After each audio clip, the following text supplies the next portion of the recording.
Hey folks, welcome to the Pipnotic Symposium on the 4th of August 2018.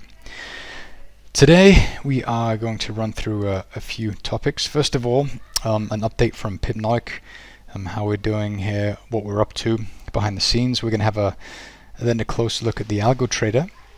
Then we're going to finish off by doing a live analysis. And we're going to do the top down like we always do, because this is going to help people understand what it is that we do to help simplify the whole process. Okay, so updates. Yes, here at the top of the list I say MT5. Why MT5? Well, as many of you may know, MT4 is a pretty old platform, and due to its popularity, it's been quite difficult for MetaQuotes to discontinue using or selling MT4 and move everyone over to MT5. People are simply kind of stuck on MT4.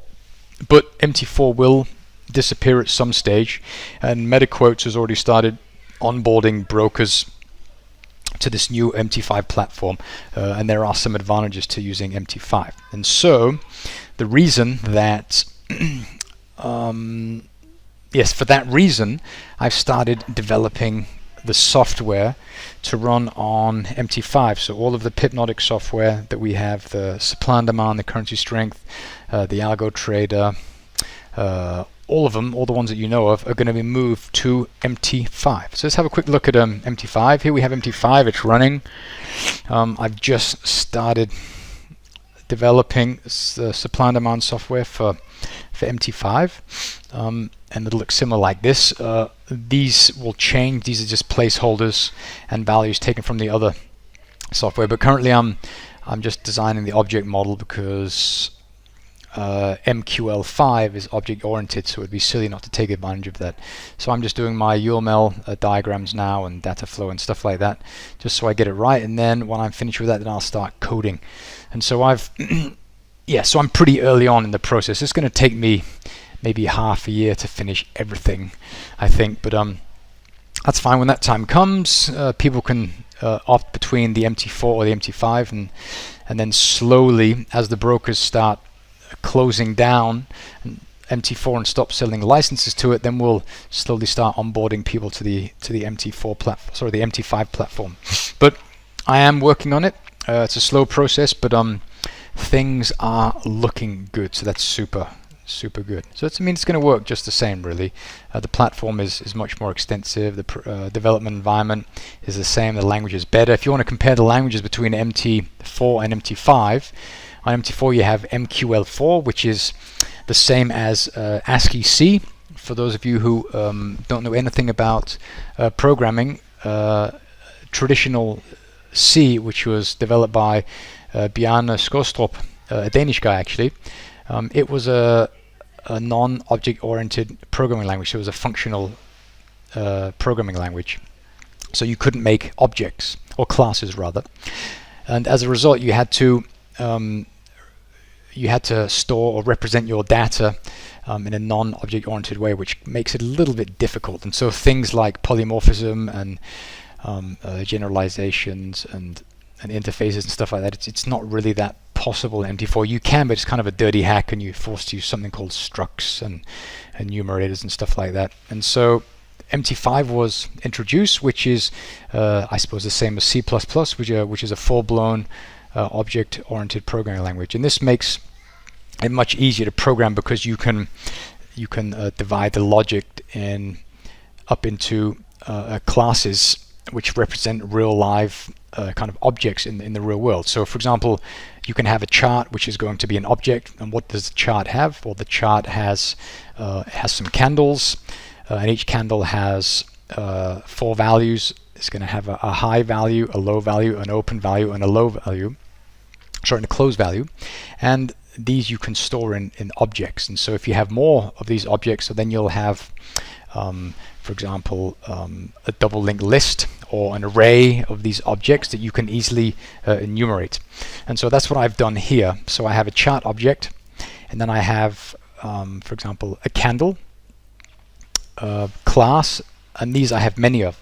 And so I create an instance of the object for each candle here, and the object stores the information that you can see here. So I mean, for this candle here, it's going to have the 4 values: open, high, low, and close. And it's also going to have an attribute, which is price imbalance, and this is going to be set to true, hence the color.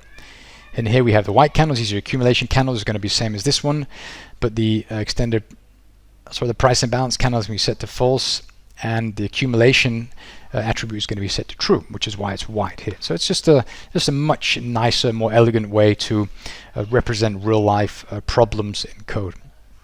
So I'm working on that, and it's cool. It's very nice. Things are different. It's pretty much a rewrite, and I mean the supply and demand software is kind of huge now, and so I have to rewrite every single line of it.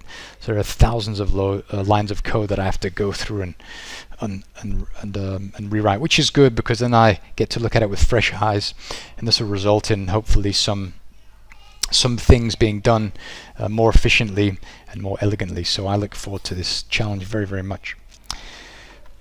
Okay, good. So that was that.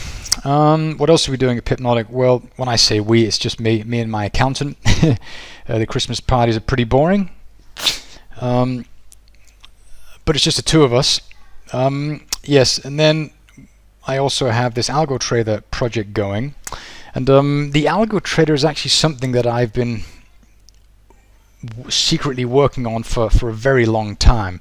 I mean, while I say that, yeah, well, I've kind of it's reached the chat room here because it's something that I've been exposing to different people in there. But I've been using this automated trader in various formats for many years, actually, ever since this software, the supply and demand software, or the Pipnotic Price Action Pro software was released, because I needed a way to validate the validity of these levels. So you have an area of supply and demand, and there are a lot of values that specify, rather parameters that specify if an area is supply and demand or not. So I created this algorithmic trader, which I could do a kind of create generic algorithms that would go through, and it would find the best possible combination of parameters that would give me the best possible parameter values for the indicator, and these are the ones that I have specified as the default settings. Okay, so when you get when you store the indicator for the first time, a lot of these values are set to predefined values. These are the ones that have shown to be the most effective according to this back testing, this automated genetic algorithm development, and so it's turned out to be pretty good. And so I mean, it's just recently that I thought, well, hey, I mean, this seems to work pretty well. Sorry, the noise, got the kids in the pool again out there. And so I thought, well, I mean, if this is doing so well, why don't I try and automate the process? And this has kind of like been my motivation to release the Algal Trader, so that people can like toy with it for experimental reasons. So these are the two things that I'm working on at the moment. MT5, this is pretty, I haven't really gone into this just yet, but I'm fully engaged in the Algal Trader at the moment. This is taking up most of my time. And so, yeah, well, both these are moving along nicely, which is super, super good. Good. So the Algal Trader, which is our next point. Why an Algal Trader? Well, an Algal Trader is kind of a beautiful thing. Well, I just told you why, rather that I have had it for a long time, but why would an Algal Trader be useful? Well, an Algal Trader would be really useful for individuals who have a really difficult time clicking the button. So putting limit orders in the market. And this can be for various reasons, but typically people don't put on orders because they are afraid of losing. And so they'll have their edge, they'll have their system, they'll have their parameters, you know, like the pre-flight checklist they'll go through, and they'll reach a conclusion that says, okay, place an order at this price, stop order here, your target here, but they don't do it. Why? Because they may be a little bit insecure about doing so. So the algo doesn't have emotion. It's a robot. It's code, and it executes and says, yep, criteria 1, 2, and 3 done. Cool, open the trade, boom. And so it's just a really good way to get you in trades. And I think the cool thing about that is that then you get into the trades that are defined as being valid. The problem with the Algal Trader is that some people can say, well, hey, I lost on that trade, but it wasn't me that did it. It was the trader, the algo trader that did that. And so people can potentially blame the algo trader for making mistakes. And this is kind of the downside of using an algorithmic trader, because the people who are using it aren't taking responsibility for it. But my take on it is, if you're switching it on, then you're taking complete responsibility for what it does. Of course, it's programmed to do certain things, and it will do these certain things, but it's ultimately the responsibility of the person who is using it to have it enabled or disabled. Cool. So the development process, it's well, like I said, it's been a piece of code that's been running for quite a few years already, and now I've refined it to the point where I'm exposing a lot of the internals of it via input parameters. So if we have a look here at this chart, for example, you can see the Algal Trader running up here. And so a lot of these values here, these are values that I'm exposing to the user. And so we have something called accumulation bar range, we have price imbalance release period, and these may mean nothing to any of you, but what they actually are telling the software is that, I mean, we have a bunch of parameters. So I'm exposing kind of some core attributes of the robot to enable you to manipulate it, which will ultimately affect the decisions that it's making. And so this is what I've been doing, and I've been running this through a backtester, which has been running, I mean, hundreds of thousands of iterations of this robot in varying configurations, and this will tell me which combination of parameters is the one that is A, producing the most profits, and B, doing so with the least drawdown. And so this is just a really nice way to do this. Good. And how are we doing? Well, we're doing actually remarkably well. If we have a look at, this is a live account that we're looking at here. This is the small one. Let's turn on all the history and do a detailed report. If we roll down all the way, we have a lot of orders.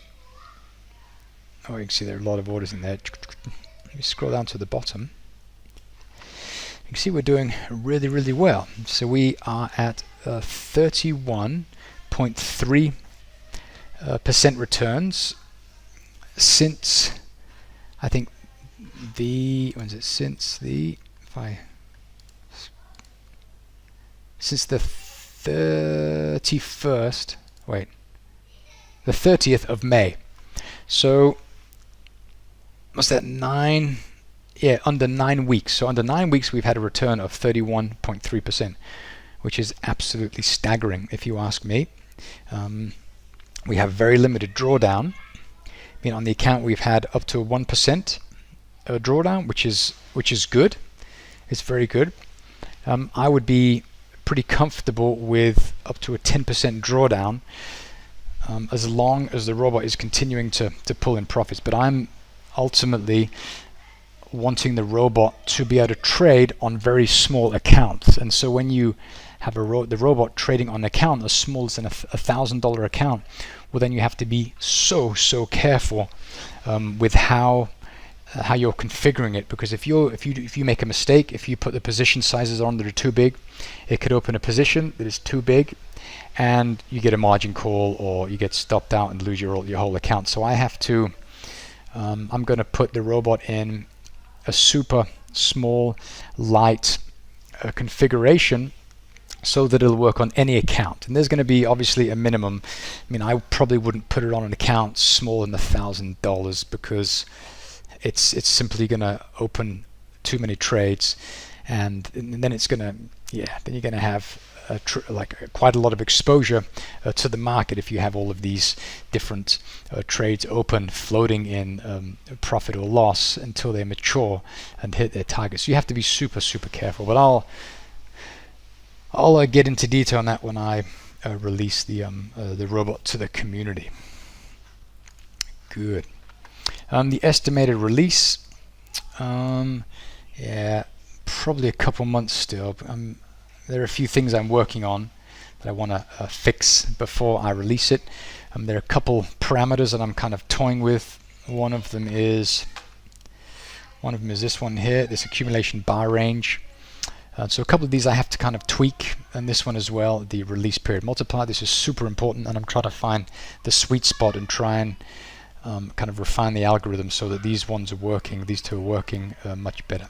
But I'll reach it, it's just a matter of time, but I'm hoping maybe within a couple of months. But I don't know, there is no concrete release date. I just need to, it'll be released when it's ready ultimately. And I have getting a lot of help from Volker, who's kind of helping me with this kind of stuff. And so yeah, we'll have to see, but I'll certainly keep you posted as to when it's going to be released. Goody.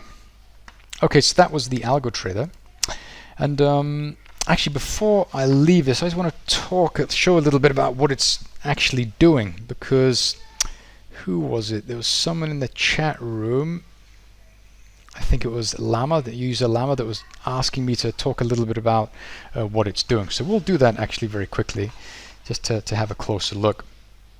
So if we look at the trades that it's putting on, so these are the closed ones. These are the ones that are putting on. You can see that there are a bunch of values here, and I've talked about. So I've seen some people asking questions about these, and what these are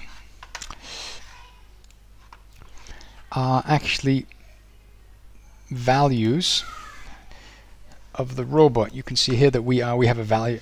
This is the variable called price imbalance release period, and I'm just printing these out in the comment. You can see the comment here, so that we know what the settings were for the trades, and this enabled me to just do debugging and find out, okay, this trade worked out well, what were the settings? Well, these are the settings here. And so we have all the settings, or the important ones here, and these are being written to the comment of each trade so that I can go back and look at what they were later on.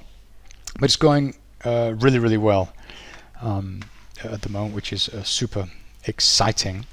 Good. Okay, let's have a look at a couple of these trades. Let's drag this on there, the Euro USD.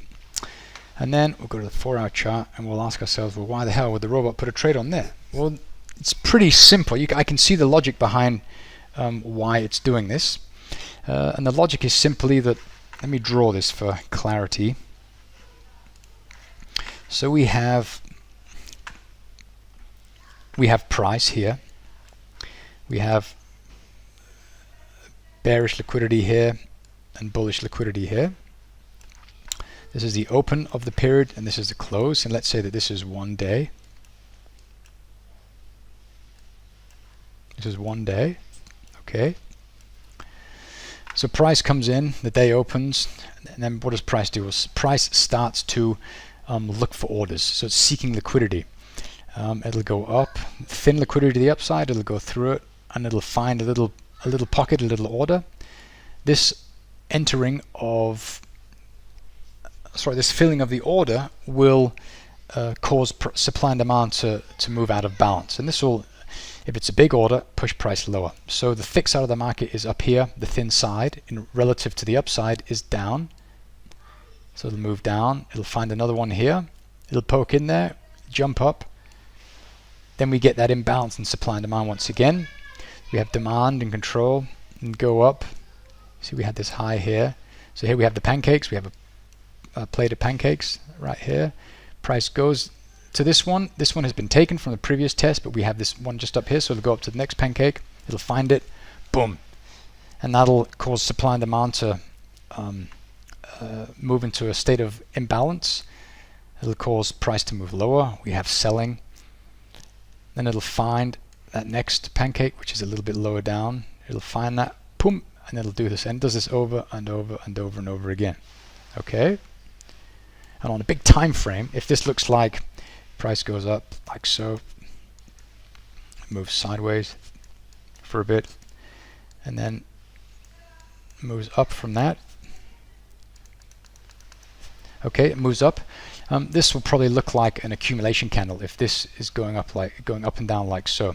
What the software is doing, it's saying, or the robot, it's saying, well, actually, if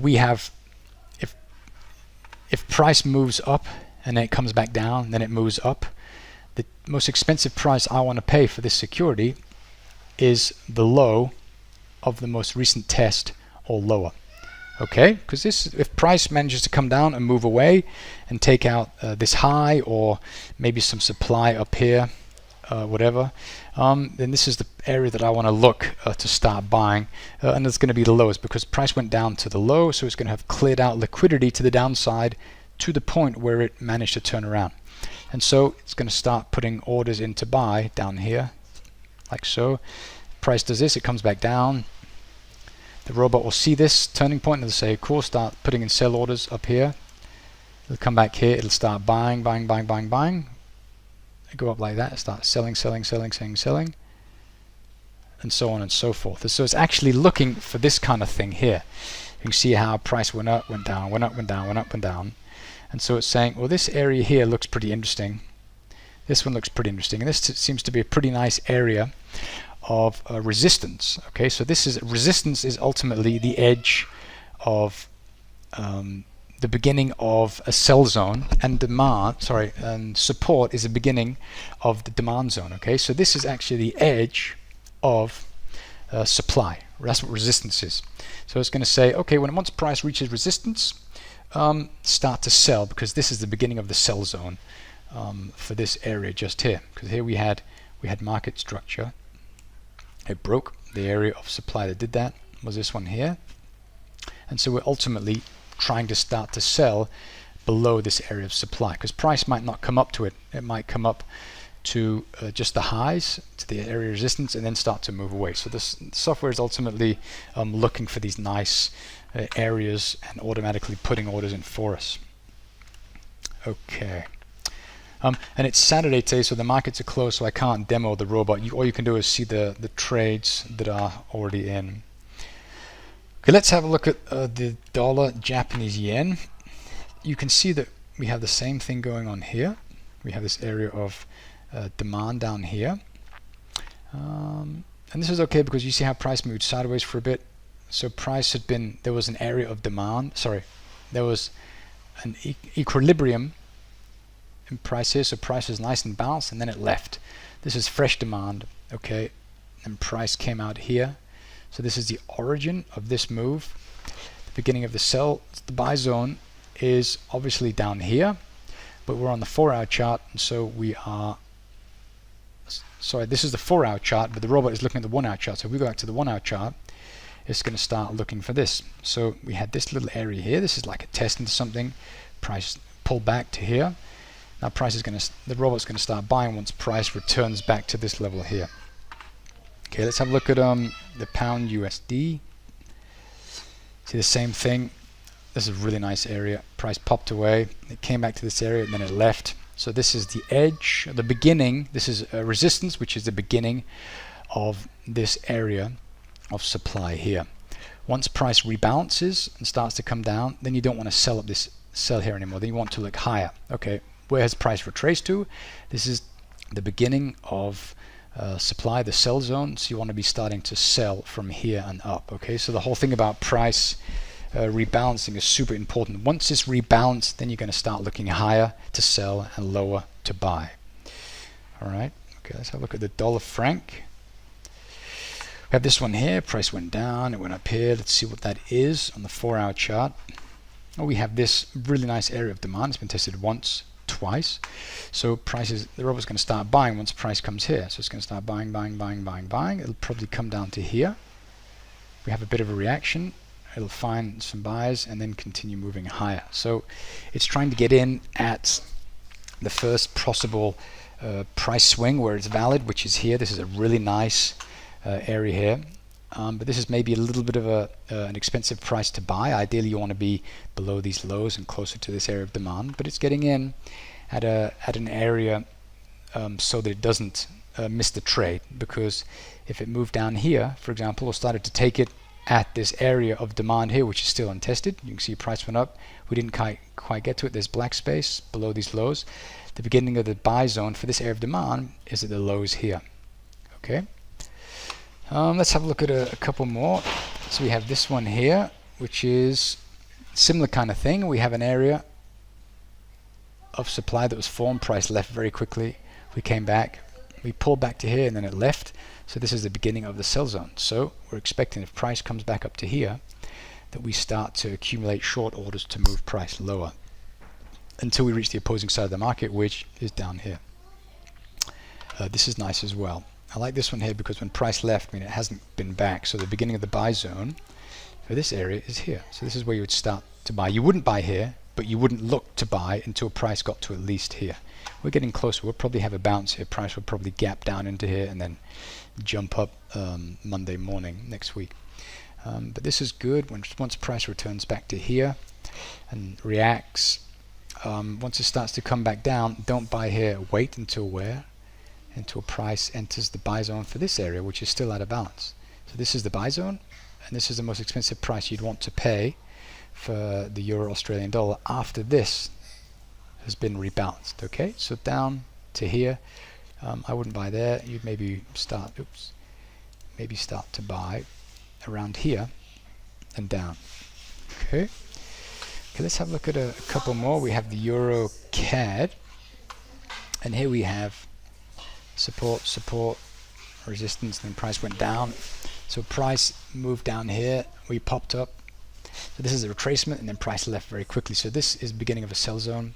The ideal area to sell is just up here, but we're going to start look into fresh areas, which is just up here, which is looking fine. We have the euro pound.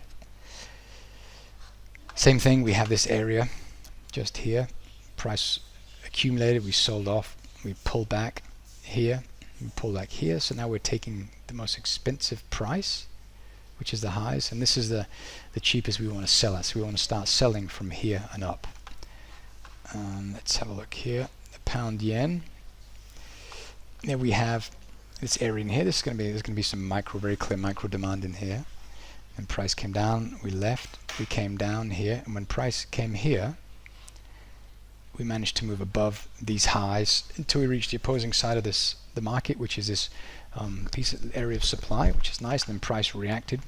Now we're moving back down here, so we're expecting price to do something here. And you can see that if we look at this, it would have put it in order here to sell.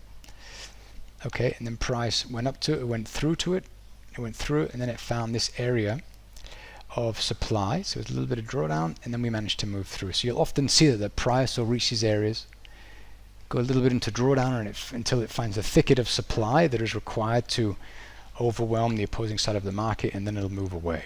So you'll typically see that a lot of these trades go into a period of drawdown before they mature and start to move towards the targets.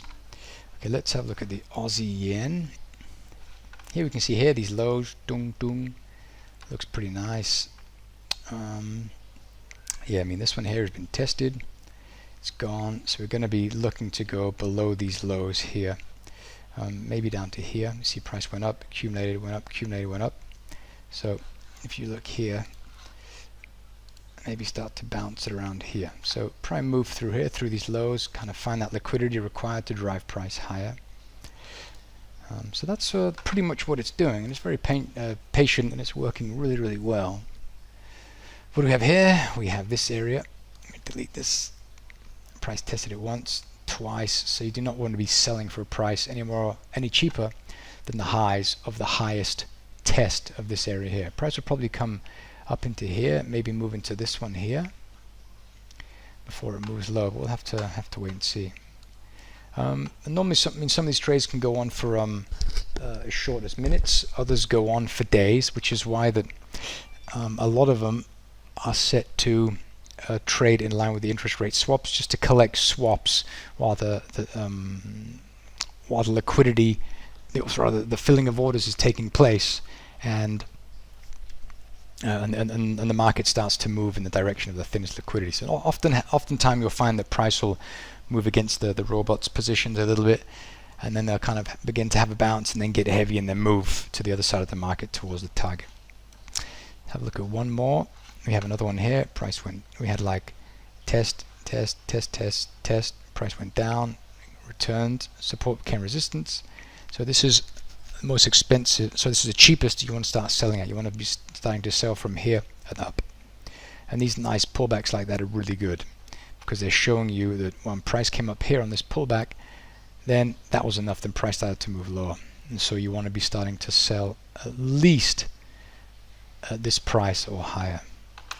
Aussie franc, the same thing going on here. We go on the daily chart and see You can see we're getting these lows down here, so there's some support down here. What is support? It's the edge. It's the beginning of the this area of demand. The demand, you can see the price will probably come down to here, and then it'll start to move from there. Once price is rebalanced, then it'll probably move back down to here, and once that is rebalanced, it's probably going to move back down to here. So every time price comes back, it rebalances and it has to go deeper and deeper and deeper.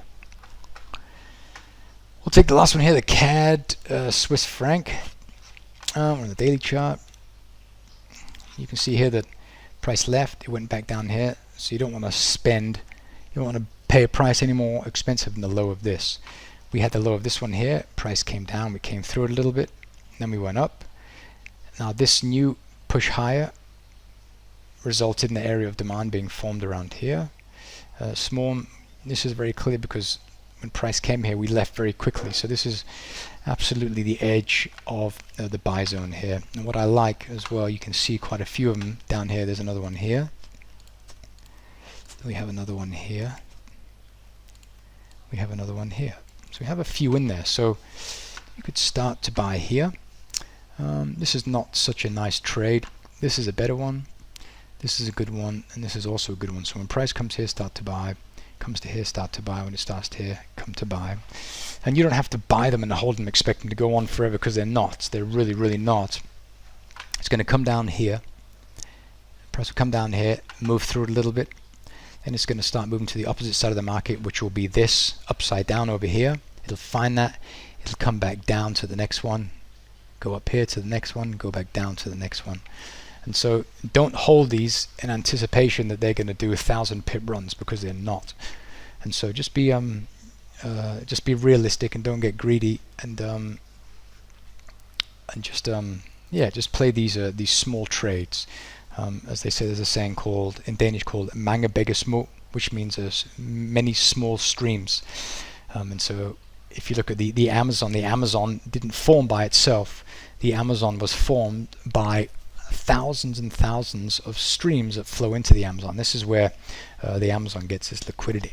So you want to focus on these small streams, which are these small profits. And these small profits are going to accumulate and become this big roaring river that we know as the Amazon. Right. Okay, let's so that was the Algal Trader. A little bit about what it does and how it does it. Let's have a look at some live pairs, okay?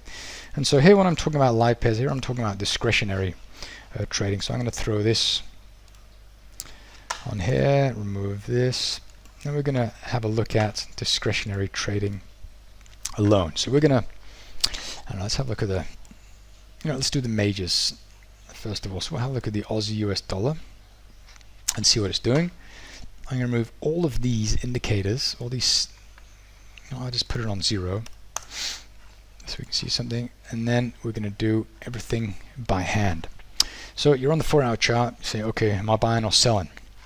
Well, first of all, before you do that, you need to know if you're buying or if you're selling. And of course you can see here on the 4-hour chart a little piece of the corner, or a little corner of the market, but you need to pay attention to these bigger time frames to make that true assessment. And you can see that price sold off, accumulated, sold off, we're moving, wriggling higher. So you can see actually that we're poking into this here. Okay, so we have this area of demand. It's been tested once before, and this is a second test. But notice that we had a, let me zoom in a little. We had a low. Oops, wrong one. We had a low, a high, a low, and a high. And this one is a little bit higher than that one, so you're going to be able to connect these. So this is going to give us an area that we can look to sell at. Okay, so we have market structure that has failed, and the area of supply that caused market structure to fail looks something like this, maybe. But notice also that we have a pullback into the area, which is just around here, which is this high. So this would be the beginning of the sell zone. And this is the area of supply that does it, and it kind of overlaps nicely with the edge. You can see here, price went up, and went down, dropped down, tested the area, telling us where the beginning of the sell zone for this supply begins, and then it goes down. Now price moved down, and now we are, what are we doing? Well, we are painting accumulation candles. What does that mean? Well, that means that we are, well, due to the fact that price is accumulating at demand, well, I would expect price to, within the, well, at some stage, to begin to move higher. Oh dear, to move higher. Hello there, pussycat. Move higher and away from this area, maybe around up to here, down to support or opposing demand, and then maybe have a run higher, because we have this here, and so this is going to be an area that's going to be price sensitive. Also, we have market structure here, which failed around this area here. This area of supply here caused market structure to fail. So we had a horizontal trend line, bounce, drop, accumulation of short orders, distribution, and then price dumped down. So this is definitely going to be a nice place to sell once price runs up here. Okay, so what does that mean? Well, that means that we are sitting on monthly demand. So be careful about selling, is all I'm saying here. So keep that in mind. So you don't want to be selling necessarily. We'll leave that on. Let's go to the weekly chart and see if we can see signs that price is going to do something. Okay, so we entered this. The robot would have put a buy order in around here. It would have started to buy here, as we saw in the previous video, sorry, in the previous section of this presentation. It would have started to accumulate buy orders here. So we would have filled, yeah, plenty. I mean, let's see how big this area is. Not considering the spread. It would have filled about 16 positions at this area if you would have had, let's say, 20 positions nested at this area, which the robot does. And it nests them at edges of areas of supply and demand. So we would have filled 16 out of the 20 orders, and price went up.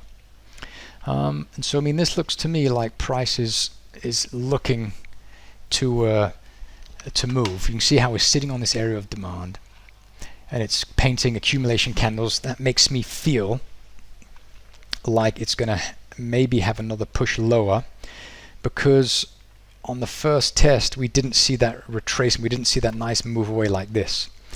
Price went down, now it's sitting on the area. What is that doing? That means it's consuming the liquidity at the edge of this monthly area of demand, which is not good for our case as buyers. So I'd be very, very careful about buying right now. You'd want to see price leave before you start to buy, and we're not seeing that yet at all. We're seeing price consolidate, so we're accumulating orders to do something. We don't know what yet, but I have a gut feeling based on the way price is sticking at this level that we're going to maybe have another push lower. If we have a look on the daily chart, we can see we're kind of sitting around on this area. It's very uncertain what's going to happen here. You can see that we had this area of supply that was formed. We took out this area of demand, making this one, qualifying this one. Price tested it, and now there's nothing really below price, and so we're going to have to look left, mark off the low,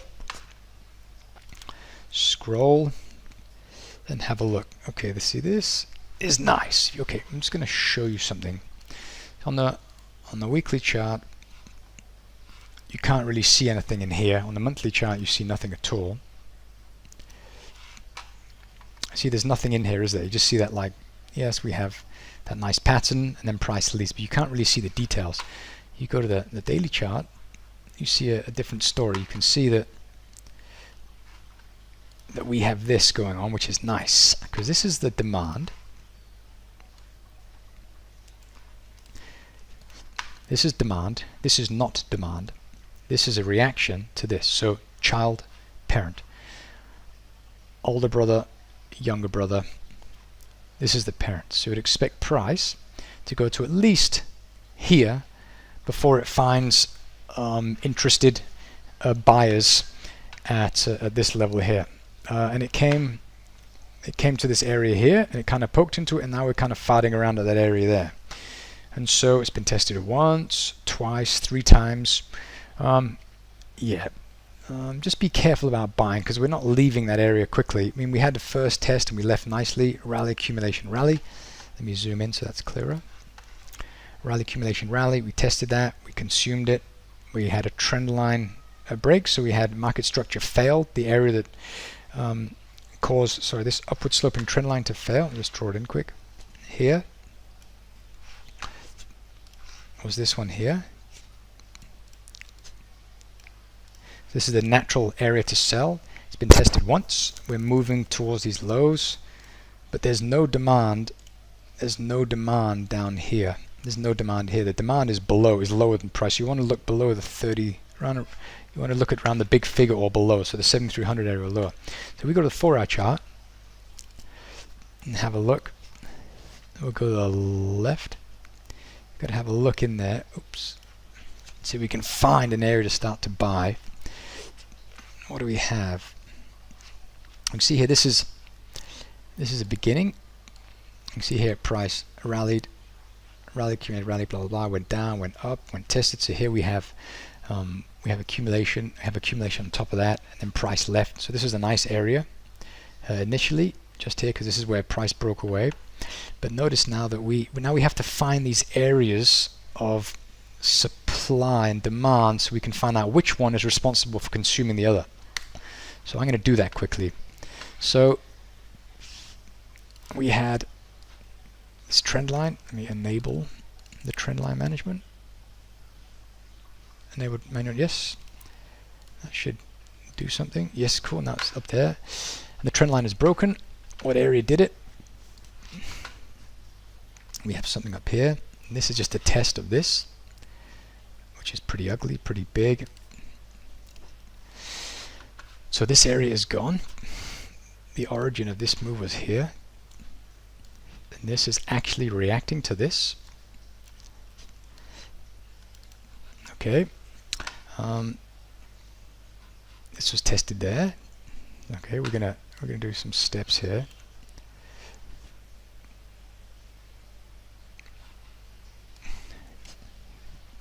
So this one is gone. This is the one we need now, or then. It was tested. Now this one is gone. Which one did it? This one. This one did it. It's tested. This is actual reaction to this one, so we'll move it down.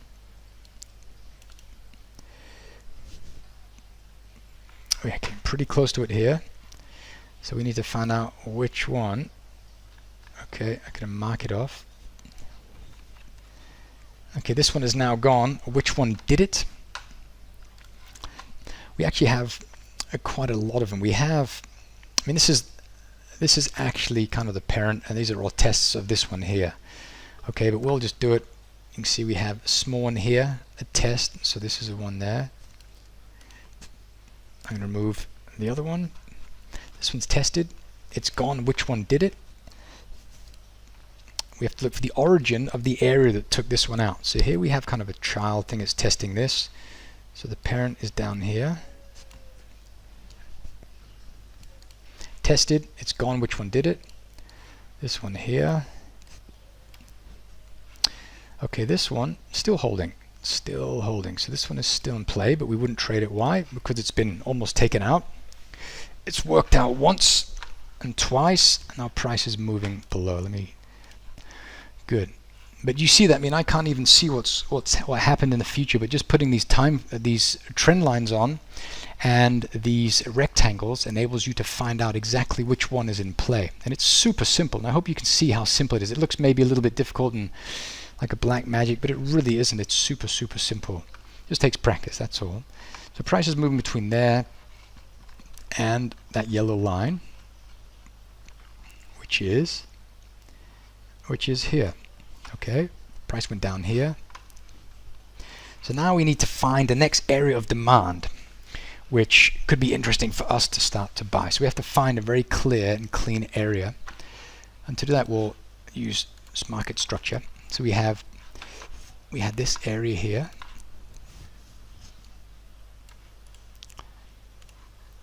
tested once, twice. This area took it out. Then we're going to put this here,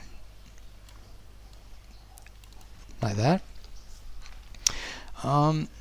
This is tested once and it's gone.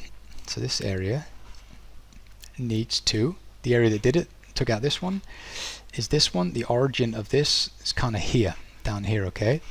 So we're looking here. So this, what we're looking at, we've got to dig in here a little bit to have a closer look. So I'm going to go down to the 30-minute chart. Hopefully we can see it there. I'm just going to pause the film for 2 seconds so I can find it. Okay, I don't have enough data. I just tried to look for, I don't have data to do it. So we're just going to have to eyeball it. How do you eyeball it? Look for the low and you see the deepest retracement. So this is the test. This is the beginning of the buy zone. So it's like this. It's a pretty small area. And this is actually testing this here. Okay, so this is the area here. We're going to go like that. Something like that. This is where price tested on the release. So this would be the natural place for price to come to and start to have a bit of a bounce. And so if you look at the origin of this whole move, well, you can see it. You can see there's something in here. So we'll probably have maybe something like this, because price kind of came close to it on the way up. Okay, so this is, we have two areas here. We go to current price and we zoom out and look down. You can see that they're pretty far below price. We have this one here, the 7280 area, which is the first one we saw, and the one below that is, what is that? That's the 70, about the 72 area. So these would be pretty nice areas that we could expect price to start to bounce there. Oh, damn it, a little bit there. And so that's what we're doing. So I hope you can see that. I mean, it requires that we identify these different areas of supply. Sorry, this one is gone. You can see. So this one's gone. I didn't notice that. Gone. And price is still working on that one there. So price is working on that 4-hour area that we marked off back here. I wish I had data, because we could go in and find out exactly what price is reacting on here. And I bet you, we zoom in, I bet you that right here we're seeing something like this, which we can't see because we don't have the data. But in here, oops, 1 second.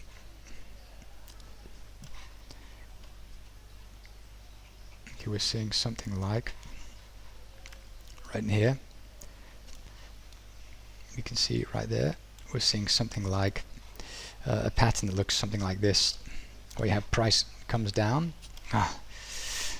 Wrong one again. Price comes down to an area, it bounces, maybe goes a little bit lower. We have that divergence signal. Price goes up, it accumulates, and then it goes up, and then price comes down, tests this area, and then leaves. This right here will correspond to this right here, and this test here will correspond to this. This is what we're going to see on the smaller time frames. I just can't go on the smaller time frame to confirm it, and so this would be the place to buy right there, which is nice. So that's super interesting. And what you can do is also you can mark off the lows, so we can. Sorry about that, I've got these Herberts running around in here.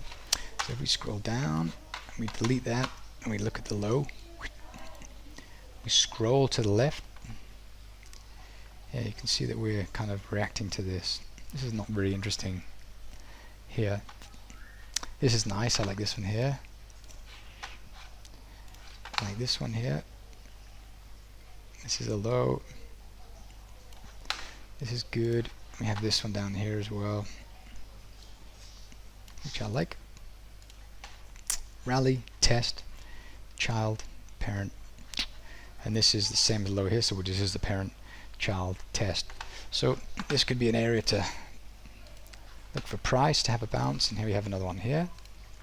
And the reason these are interesting, because these happened, the reason these are okay is because these happened at the very beginning of the move. So price rallied, boom, and exploded higher.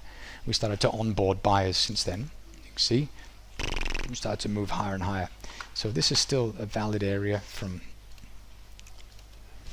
here and here. And